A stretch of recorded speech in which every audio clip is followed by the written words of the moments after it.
Écoute Moussaillon, tant qu'à l'attention, il y a de l'entrevue à l'horizon. Des récits forts, des secrets mers, prépare-toi, qu'arrivera la lumière. Entrevue avec sur les ondes de l'écho des mers, Captain Smooth te guide à l'abordage des mystères. Ahoy ma gang de Rodcal! Aujourd'hui, à l'émission Entrevue avec, j'ai l'honneur de recevoir une personne qui a de grands projets. Shindra Yadjad. Tiens, bienvenue à l'émission et pourquoi pas commencer en me parlant de ton projet? Alors, le GN se nomme le Black Revenge. Donc c'est un GN qui a pour but, alors déjà bon, jeu de rôle grandeur nature, hein. Donc on est vraiment sur du jeu de rôle, mais voilà, chaque joueur va interpréter un personnage, donc va venir en costume et va avoir tout un background, tout un historique de personnage avec ses objectifs, ses quêtes, ses interactions avec les uns et les autres. Mais dans ce projet-là en particulier, en fait, j'ai voulu faire quelque chose d'assez historique. Donc ça allie deux passions. Le côté jeu de rôle grandeur nature pour ma part, mais aussi ma passion pour la piraterie. Donc d'un côté, j'ai envie de proposer une activité ludique, un moment fun pour les joueurs, mais j'avais aussi à cœur de pouvoir présenter aux newbies qu'est-ce qu'un pirate en fait, comment nos amis les pirates vivaient au temps du grand âge d'or de piraterie. Bon, je dis nos amis les pirates, bien évidemment, on sait que c'est un petit peu plus compliqué que ça, mais justement, j'avais vraiment envie de casser l'image du pirate qui se bourre la gueule dans un coin. Qui piquait tout ce qu'il trouvait et puis qui était ramené à un état de brute illettré. Alors oui, il y avait beaucoup d'illettrisme à cette époque, bien évidemment. Oui, il faut pas oublier qu'on était face à des hors-la-loi, mais qu'on était face à des humains aussi comme nous, avec leurs problématiques, avec leurs émotions, et à une époque très compliquée. Donc l'après-traité d'Utrecht et beaucoup de soldats, beaucoup de corsaires qui se sont retrouvés au chômage et qui à un moment devaient bien survivre. Donc c'est aussi présenter cette ambivalence-là de la piraterie et présenter aussi le côté précurseur de la sécurité sociale par exemple et d'une démocratie, puisqu'on était face à une vraie démocratie qui était très rare, surtout en cette époque où la population était sous l'égide d'un monarque. Et je pense qu'on est face à un fonctionnement vraiment passionnant quand on s'intéresse à la piraterie, qui peut nous inspirer aujourd'hui et qui a dû inspirer même le mouvement anarchiste, les punks, tous les gens épris de liberté. Donc au-delà de l'image de la liberté, les chevaux au vent, sur la frégate, aller chercher des trésors, je pense que si on creuse sur ce que les pirates ont pu apporter à nos sociétés, c'est je pense qu'il y a un vrai intérêt à ça.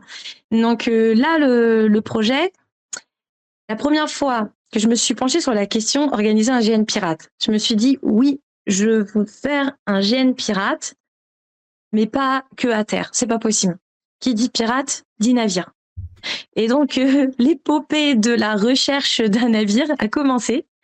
Et là, j'ai eu beaucoup de chance parce qu'en cherchant de fil en aiguille, en parlant du projet à droite à gauche, on m'a parlé du navire Stendhart.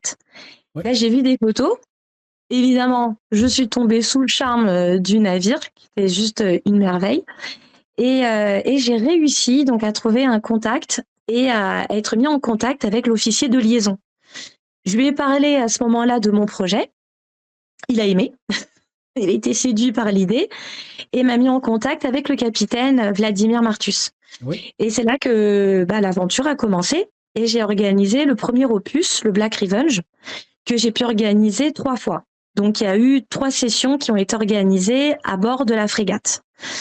Et comme je suis du genre à aimer constamment aller plus loin, je suis toujours dans une démarche aussi de me challenger, c'est-à-dire faire quelque chose une fois, c'était génial, mais pourquoi rester dans sa zone de confort? Allez, on fait plus, on fait mieux. Et le deuxième opus va se dérouler donc à bord de la frégate, mais aussi au sein du fort Laprée. Donc le fort Laprée, qui est un monument historique, un fort Vauban, donc classé, et qui se trouve sur l'île de Ré. Donc on va avoir en quelque sorte de GN simultanés qui vont ensuite se fondre en un seul. Excellent. Et c'est jusque-là, alors je ne sais pas si ça a déjà existé, je crois qu'il y a une vingtaine d'années, il y a eu un GN similaire avec un fort et un navire, mais j'ai jamais entendu parler d'un autre GN de ce type. Donc c'est vrai que bon, je peux pas m'appuyer sur une autre expérience. Donc là c'est l'inconnu. Et voilà, et j'espère qu'on va vivre un grand moment de piraterie. Avec les trésors, avec la taverne, avec les combats, avec tout ce qui nous fait rêver chez les pirates, quoi. Wow, il est donc bien intéressant ton GN. Chacun a son rôle et puis son nom. Mais toi, as-tu un nom de pirate? Alors, finalement, pas vraiment, parce que j'ai mon nom de scène que j'utilise un peu partout, donc c'est Shindra. Mais sinon, j'ai eu l'occasion de créer plusieurs personnages. Donc, à un moment, j'ai créé Aénor Lacône, une petite pirate marseillaise. Mais j'ai finalement donné mon personnage à d'autres joueuses. Hey, tu décris bien la différence entre les grandeurs nature et la vocation pirate. Du côté des grandeurs nature, vous avez plusieurs rôles et personnages. De l'autre côté de la reconstitution historique, les pirates se font donner un nom pirate qui garderont tout le reste de leur vie. Pour venir à ton GN, tu disais que chacun recevait un personnage? Oui, c'est ça. En fait, les amoureux du GN, ils peuvent pratiquer le GN dans plein d'univers différents. Tu peux faire du Star Wars, comme tu peux faire du western, tu peux faire de l'année 20, du pirate, du contemporain, tu peux, n'importe quel univers, n'importe quelle époque et n'importe quel sujet aussi. Hein. Certains GN traitent de sujets d'actualité. Et en fait, chaque joueur vient pour des raisons différentes. Tu as des joueurs qui peuvent s'intéresser à l'aspect costume esthétique. Il y en a qui viennent pour vivre des émotions, puisque tu peux jouer l'amour, tu peux jouer la perte d'un être cher, tu peux jouer des retrouvailles, etc. Donc le côté émotion est très fort. Il y en a qui viennent pour par exemple faire des fouilles, réaliser des actions un peu drôles. Certains viennent pour sortir du quotidien, retrouver des copains. Enfin, en fait, je pense que chacun vient vraiment pour ses raisons sur un GN. Et c'est vrai que c'est la différence avec la reconstitution historique. En GN, bon, la plupart des joueurs ne recherchent pas le côté histo. Hein. Ils viennent aussi avec leurs raisons propres. Avec une envie, d'esthétique de costume, de vivre des objectifs, de vivre des quêtes. Et c'est ce qui fait que parfois on s'éloigne de ce côté historique. Là, par exemple, je voulais proposer quelque chose de relativement historique. Donc moi, je suis allée chercher des prénoms historiques, des noms, des faits historiques. Même si j'ai créé les personnages, hein, chaque personne est inventée, mais inspirée. Par exemple, Morgane Lennox, qui est mon grand capitaine sur le GN, est inspirée de Barbe Noire. Barthélemy Delay est un petit peu inspiré de Bartholomew Robert, un petit peu de Jacques Rackham, enfin, etc., etc. Je me suis inspirée comme ça de personnages existants, mais je les ai créés. Et même au sein des intrigues, j'ai essayé dans un premier temps de respecter les préoccupations des pirates, mais bon, il ne faut pas oublier que les joueurs viennent aussi pour passer un moment ludique et on est obligé d'enrichir quand même les bacs et d'enrichir l'histoire de manière à ce que nos joueurs soient occupés. Donc, ton GN est un mélange de fantaisie et d'histo et vous invitez tout le monde à y participer. J'ai même entendu dire que vous allez croiser le fer avec l'équipage de la Souris Verte et de leur capitaine Bobby. Ah oui, il s'est inscrit. Oui, j'ai vu. J'ai vu effectivement qu'il s'est inscrit et on a aussi la Marque Noire. Oui, la Marque Noire aussi, oui. Voilà, bon, c'est des copains. Du coup, ils vont venir jouer de la musique. Oh, c'est bien, c'est bien. Ouais, ouais, ouais, on va avoir des musiciens. Donc, on a des membres de la marque Noire. Il y avait aussi les Trois Frontières, des membres des Trois Frontières qui ont participé à l'opus 1. Oui, OK. Et puis, j'ai un ami orga, justement Charles Filbert, Oui, qui nous a mis en contact et qui, lui, rentre même dans l'équipe orga maintenant.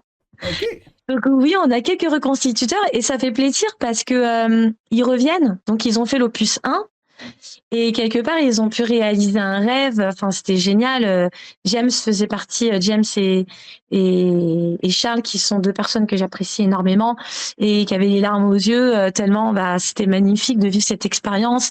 On est revenu à bord du Stendhart en chantant des chants pirates. On dansait. On avait l'impression qu'on était dans une bulle, qu'il y avait une faille spatio-temporelle, qu'on Et arrivait voilà. directement du XVIIIe siècle Oui. et tout le monde nous regardait sur le port et nous, on était une grosse bande de pirates en train de chanter et danser avec le navire toute voile au vent en train de rentrer. Enfin, c'était un grand moment, quoi. Magnifique, magnifique. Maintenant, il y a un coût aussi associé avec la participation au GN. Est-ce que c'est dispendieux? Est-ce que c'est cher? Eh ben, en fait, tout dépend du GN, hein, c'est toujours pareil, parce qu'un GN qui se déroule dans un champ va coûter moins cher qu'un GN qui demande des locations élevées, et là, c'est le cas. La location du Stendhart et du Fort Lapré coûte très cher, plus tous les à côté. Là, je fais venir une équipe de PNJ. Donc, PNJ, c'est des personnages non joueurs, Oui.